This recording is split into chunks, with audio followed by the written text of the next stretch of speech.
There was a long pause before he responded.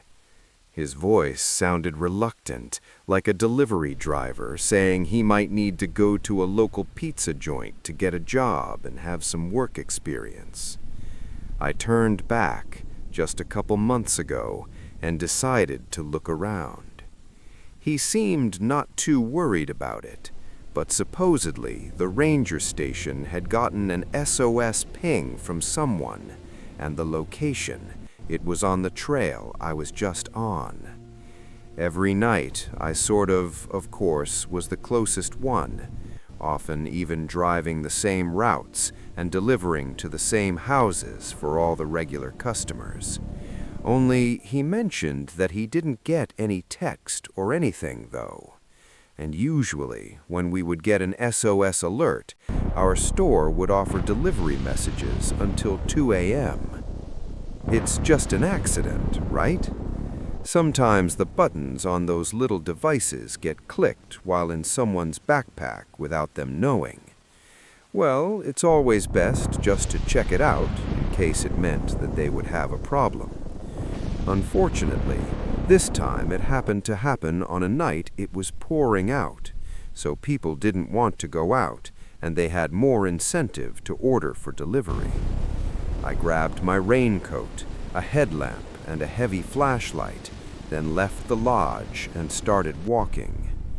ATV was no use in weather like this. It would have gotten stuck before even making it to the trail. I actually had time to walk into the shop and confirm with the other ranger where the general location of the ping came from, and he said it was 2 miles up the trail. But because it was only one ping, they didn't know which direction they were going in. The walk took almost 45 minutes, which, given the conditions, was fairly quick, but I did get worried about if someone was hanging out around here, walking around for maybe an hour. I just did my job, though, taking the order and getting in my car. It was a street name I didn't recognize, but the GPS said it was 20 minutes, way through this storm. The trail was hard to keep track of, and definitely, without proper clothing, this could be really dangerous. When I was in the area, I started heading over. As you'd expect, by this time of night, almost nobody was on the roads. In this context, it seems kind of eerie, but at the time, I always found it calming.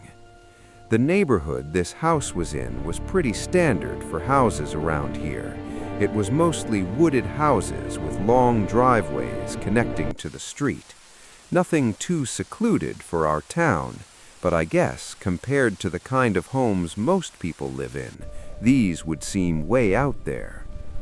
I turned down the driveway and parked at the end, in front of the house, in the storm, and staring at me. It was a large, older home, with not a single light on. But as I was getting the pizza ready and about to get out, I saw a curtain move upstairs, like someone had just been watching me out the window. I waved a lot, actually, while doing deliveries for obvious reasons, but this time it felt a little more creepy because I couldn't actually see them since it was so dark in there. But suddenly, he just bolted deeper into the forest. He was out of sight within 10 seconds, entirely lost to the darkness and the rain. I was quickly confused. There was another pizza box left right on the porch, a pizza box from a different local shop that I'd only heard of a couple of times before. And this was kind of weird. Even looked like the box was soggy, like all the moisture in the air from the rain had seeped into it.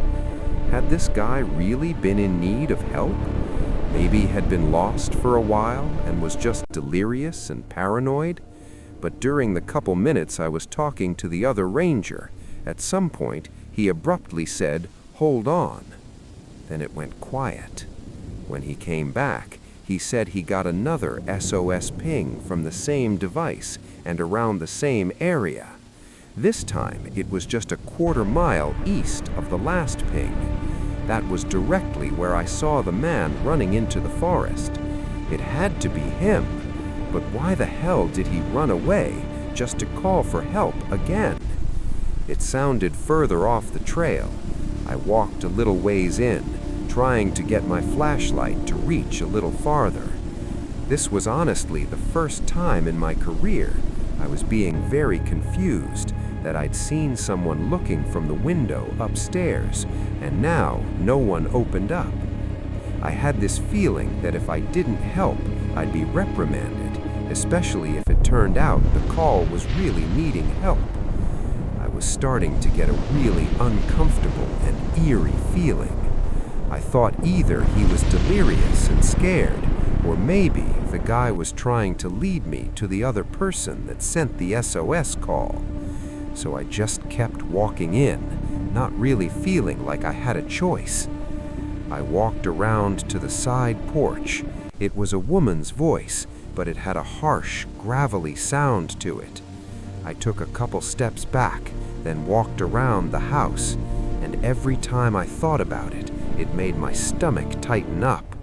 And then, after a while, my flashlight caught something sitting on the ground, a small device glowing dimly, reflecting the light from my flashlight back toward me. I immediately recognized what it was, a Garmin satellite messenger. I knew it because it was the typical ones that hikers go out with and has the pretty recognizable orange color. Outdoor light above it wasn't even working. Just when I stood there for maybe 30 seconds, I heard footsteps sprinting up to my right. I moved my flashlight over and saw that same guy barreling toward me. Not like he needed help, but like he was going to tackle me to the ground. He was so committed, even after I moved aside. He stumbled to the ground, trying to grab onto me. I froze for a second, somehow still unsure what the hell was going on, before he started getting up, and I dropped the pizza box and all it made was a run for my car, getting in and leaving right away. His eyes almost looked lifeless. He was in a fugue state, but they had this eerie darkness in them.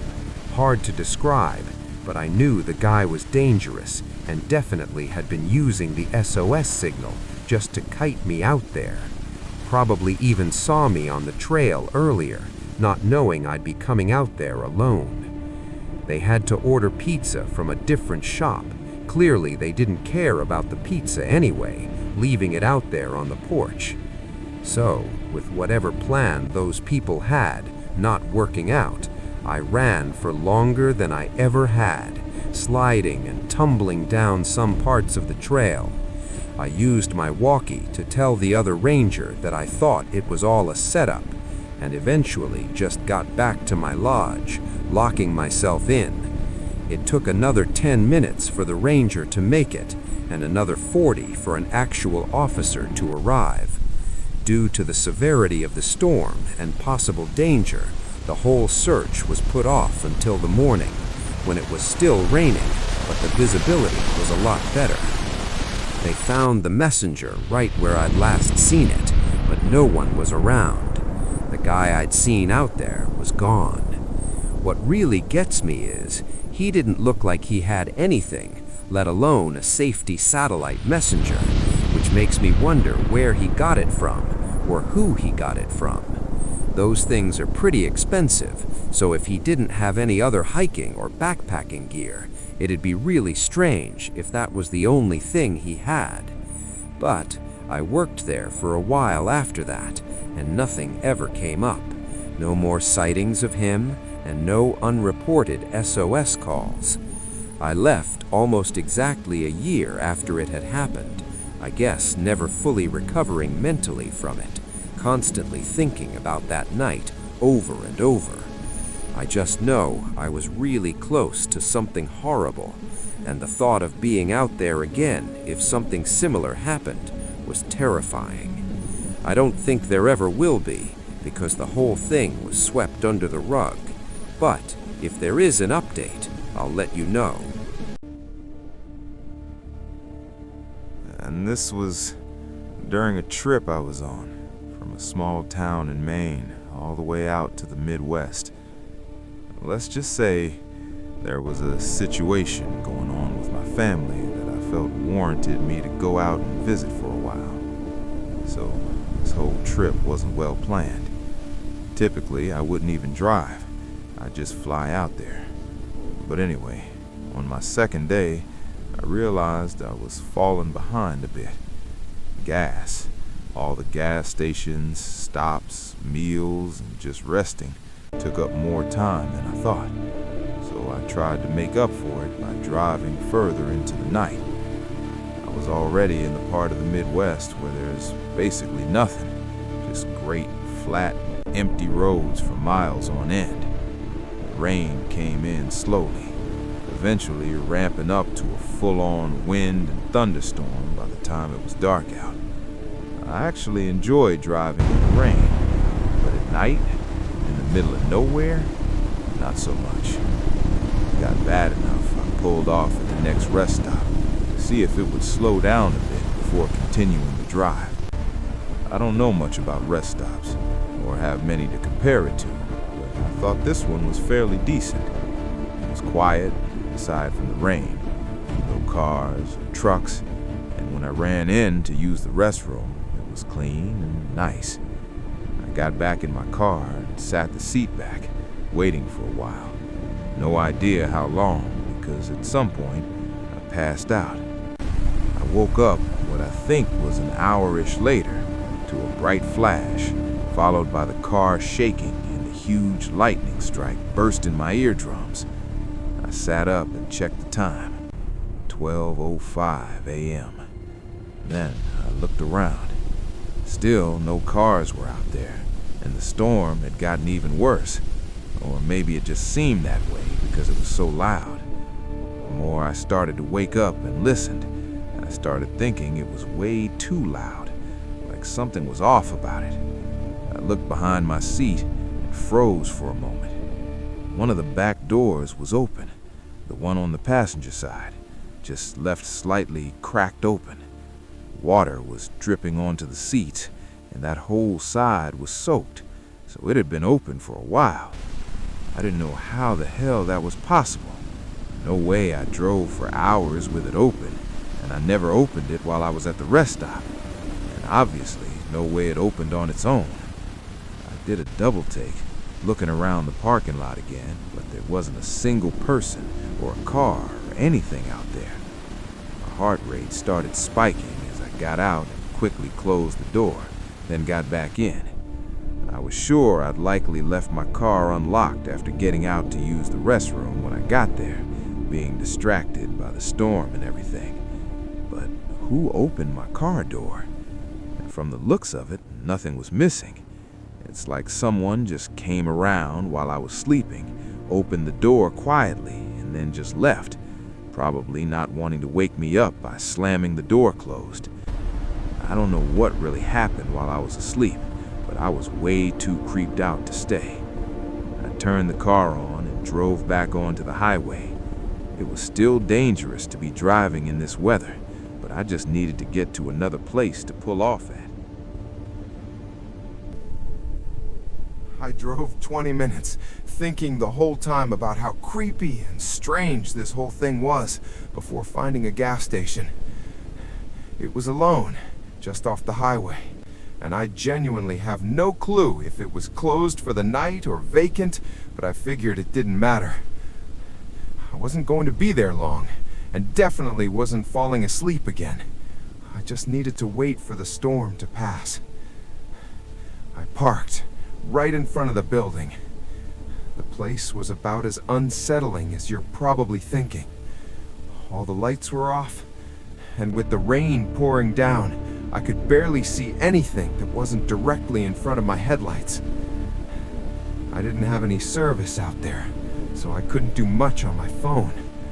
I locked the doors and just sat there, staring at the fog and rain.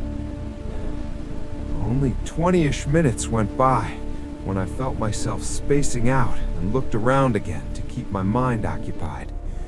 And that's when I saw another car. It was parked only a couple spaces away from me, dark black, with tinted windows, and all of its headlights off.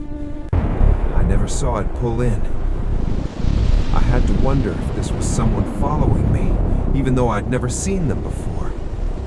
Two really strange occurrences in the middle of nowhere during a storm? It seemed like a really big coincidence, almost too big. I stared at their car for a minute, as if somehow it would help me figure out what they were doing here.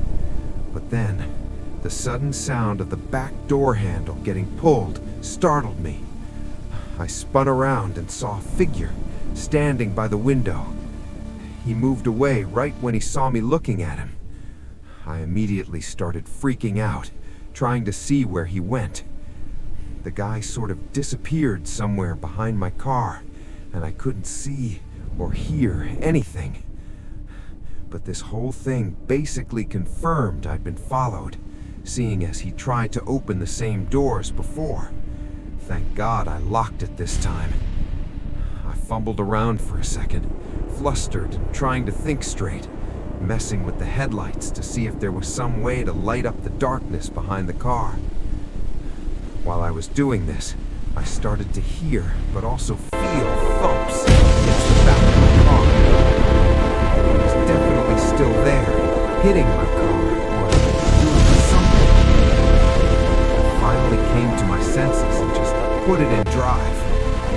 As I pulled out, I couldn't even see it. I drove just about 2 hours to a small town where I could report it to. And that's where I also checked the back of my car.